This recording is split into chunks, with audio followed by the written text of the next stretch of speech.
మత్తయి సువార్త 18వ అధ్యాయము.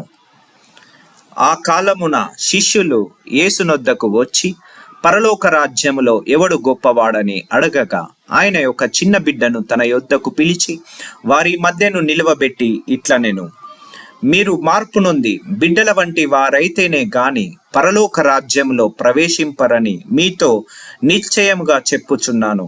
కాగా ఈ బిడ్డ వలె తన్ను తాను తగ్గించుకుని వాడెవడో వాడే పరలోక రాజ్యములో గొప్పవాడు. మరియు ఇలాంటి ఒక బిడ్డను నా పేరిట చేర్చుకొనువాడు నన్ను చేర్చుకొనును.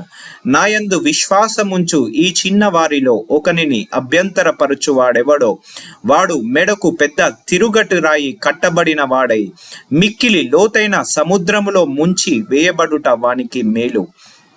అభ్యంతరము వలన లోకమునకు శ్రమ, అభ్యంతరములు రాక తప్పవు గాని ఎవని వలన అభ్యంతరము వచ్చునో ఆ మనుషునికి శ్రమ. కాగా నీ చెయ్యినైనను నీ పాదమునైనను నిన్ను అభ్యంతరపరిచిన ఎడల దానిని నరికి నీ యొద్ద నుండి పారవేయము. 2 చేతులను 2 పాదములను కలిగి నిత్యాగ్నిలో పడవేయుట కంటే కుంటివాడవగునో అంగహీనుడవగునో జీవములో ప్రవేశించుట నీకు మేలు. నీ కన్ను నిన్ను అభ్యంతరపరిచిన ఎడల దాన్ని పెరికి నీ యొద్ద నుండి పారివేయుము. 2 కన్నులు కలిగి అగ్నిగల నరకములో పడవేయబడుట కంటే ఒక కన్ను కలిగి జీవములో ప్రవేశించుట నీకు మేలు. ఈ చిన్నవారిలో ఒకనినైనను తృణీకరింపకుండా చూచుకొనుడి. వీరి దూతలు పరలోకమందున్న నా తండ్రి ముఖమును ఎల్లప్పుడూ పరలోకమందు చూచుచుందురని మీతో చెప్పుచున్నాను. మీకేమి తోచును? ఒక మనుష్యునికి 100 గొర్రెలుండగా వాటిలో ఒకటి తప్పిపోయిన ఎడల 99 ఇంటిని కొండల మీది వెడిచి వెళ్ళి తప్పిపోయిన దానిని వెతకడా? వాడు దాన్ని కనుగొనిన ఎడల 99 గొర్రెలను గూర్చి సంతోషించు నంతకంటే దానిని గూర్చి ఎక్కువగా సంతోషించునని మీతో నిశ్చయముగా చెప్పుచున్నాను. అలాగుననే ఈ చిన్న వారిలో ఒకడైనను నశించుట పరలోకమందున్న మీ తండ్రి చిత్తము కాదు. మరియు నీ సహోదరుడు నీ ఎడల తప్పిదము చేసిన ఎడల నీవు పోయి నీవును అతడును ఒంటరిగా నున్నప్పుడు అతనిని గద్దించుము.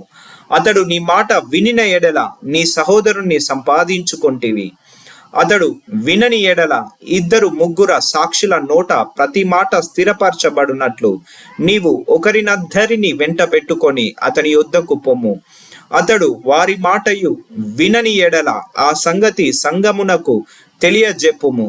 అతడు సంఘపు మాటయు వినని ఎడల అతనిని నీకు అన్యునిగాను సుంకరిగాను ఎంచుకొనుము.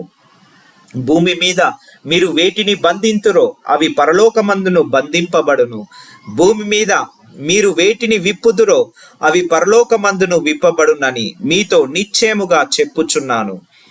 మరియు మీలో 2 తాము వేడుకొను దేని గూర్చి అయినను భూమి మీద ఏకీభవించిన ఎడల అది పరలోకమందున్న నా తండ్రి వలన వారికి దొరుకునని మీతో చెప్పుచున్నాను.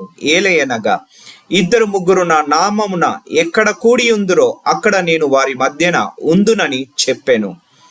ఆ సమయము పేతురు ఆయన యొద్దకు వచ్చి, ప్రభువా, నా సహోదరుడు నా ఎడల తప్పిదము చేసిన ఎడల నేనెన్ని మారులు అతన్ని క్షమింపవలెను?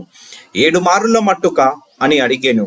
అందుకు యేసు అతనితో ఇట్లనెను: 7 మారుల మట్టుకే కాదు, 70 ఏళ్ల మారుల మట్టుకని నీతో చెప్పుచున్నాను.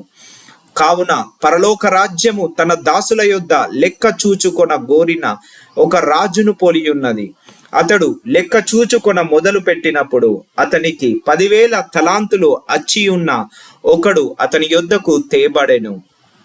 అప్పు తీర్చుటకు వాని యొద్ద ఏమీయూ లేనందున వాని యజమానుడు వానిని, వాని భార్యను, పిల్లలను, వానికి కలిగినది యావత్తును అమ్మి అప్పు తీర్చవలెనని ఆజ్ఞాపించెను. కాబట్టి ఆ దాసుడు అతని ఎదుట సాగిలపడి మ్రొక్కి, నా ఎడల ఓర్చుకొనుము, నీకు అంతయు చెల్లింతునని చెప్పగా, ఆ దాసుని యజమానుడు కనికరపడి వానిని విడిచిపెట్టి వాణ్ణి అప్పు క్షమించెను. అయితే ఆ దాసుడు బయటకు వెళ్ళి తనకు 100 దెనారముల అచ్చియున్న తన తోడి దాసులలో ఒకనిని చూచి వాణ్ణి గొంతు పట్టుకొని, నీవు అచ్చియున్నది చెల్లింపుమనెను. అందుకు వాని తోడి దాసుడు సాగిలపడి, నా ఎడల ఓర్చుకొనుము, నీకు చెల్లించెదనని వానిని వేడుకొనెను గాని వాడు ఒప్పుకొనక అచ్చియున్నది చెల్లించు వరకు వానిని చెరసాలలో వేయించెను. వాని తోడి దాసులు జరిగినది చూచి మిక్కిలి దుఃఖపడి వచ్చి జరిగినదంతయు తమ యజమానునికి వివరముగా తెలిపిరి. అప్పుడు వాని యజమానుడు వానిని పిలిపించి, చెడ్డదాసుడా, నీవు నన్ను వేడుకొంటివి గనుక నీ అప్పంతయు క్షమించి తిని, నేను నిన్ను కరుణించిన ప్రకారము నీవును నీ తోడి దాసుని కరుణింపవలసి ఉండెను గదా అని వానితో చెప్పెను. అందుచేత వాని యజమానుడి కోపపడి తనకు అచ్చియున్నదంతయు చెల్లించు వరకు బాధపరచు వారికి వానిని అప్పగించెను.